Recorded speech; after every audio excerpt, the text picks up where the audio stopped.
Hostel का मतलब है जेल, और जो उस जेल में भी ऐसा बर्थडे सेलिब्रेशन कर ले उसे कहते हैं हम जैसे जीनियस गाय।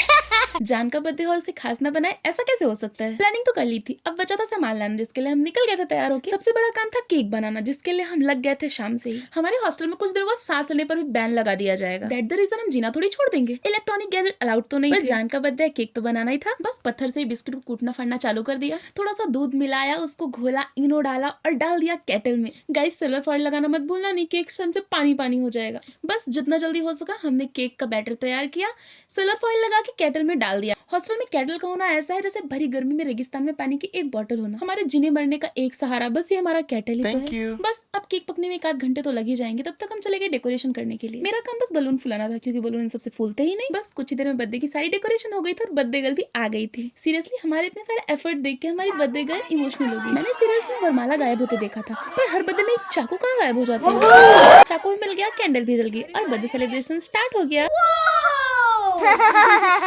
इस जगमगाती कैंडल के पीछे इसका चेहरा कितना प्यारा चमक रहा है, पर इसको जलाने के पीछे का स्ट्रगल किसी को नहीं पता। केक पर लगने के बाद कैंडल भी एक्शन दिखा रही थी। मैं भी कम थोड़ी थी, केक के बाहर निकाल के जला दिया। उसमें गुस्से में बर्थडे गर्ल के बाल जलाते जलाते बचाए हैं, but at the end photos बहुत प्यारी आ गई थी। बाय द वे सरप्राइज किसे ही नहीं पसंद होता है, बट इस लड़की को कुछ ज्यादा ही पसंद है सरप्राइज देना। सो रिटर्न में इसको भी सरप्राइज गिफ्ट देना तो बनता ही था। मैं शाम से डेकोरेशन वगैरह की ज्यादा क्लिप शूट नहीं कर पाई क्योंकि मेरा सारा ध्यान केक पर ही था। हमने शाम से ही केक ला के रूम में रख लिया था, तब से मैं केक को ही देखी जा रही थी। मुझे लग रहा था केक कट करने से पहले मैं ही ना खा जाऊं, बट मुझे सबसे ज्यादा मजा तब आया जब इसने सबसे पहला केक मुझे खिलाया। पता नहीं क्यों, पर मुझे सबसे पहले केक खाना बहुत प्राउड मोमेंट लगता है। अगर आपके लाइफ में भी इतनी प्यारी प्यारी दोस्त हो ना, तो आपके लाइफ में भी बहुत जल्दी प्राउड मोमेंट आने लगता है। जो एक्सपेरिमेंट ओपन कर रही है मैंने ही किया था। रियलिटी तो ट्रेंड फॉलो नहीं हो पाया, पर गिफ्ट में फॉलो करने का पूरा ट्राई किया। बर्थडे हो 4 लड़कियां और डांस, तो ऐसा कैसे हो सकता है? हम डांस करें और वार्डन के पेट में दर्द ना हो, ये भी तो इम्पॉसिबल ही है ना। वार्डन के जाने के बाद भी हमने थोड़ा सा डांस और किया, बस उसके बाद सब सोने अपने रूम चले गए। हॉस्टल में मस्ती के साथ साथ कैटल में बहुत सारी रेसिपीज भी हम ट्राई करते रहते हैं। कैटल रेसिपीज जानने और हमसे जुड़े रहने के लिए प्लीज लाइक शेयर।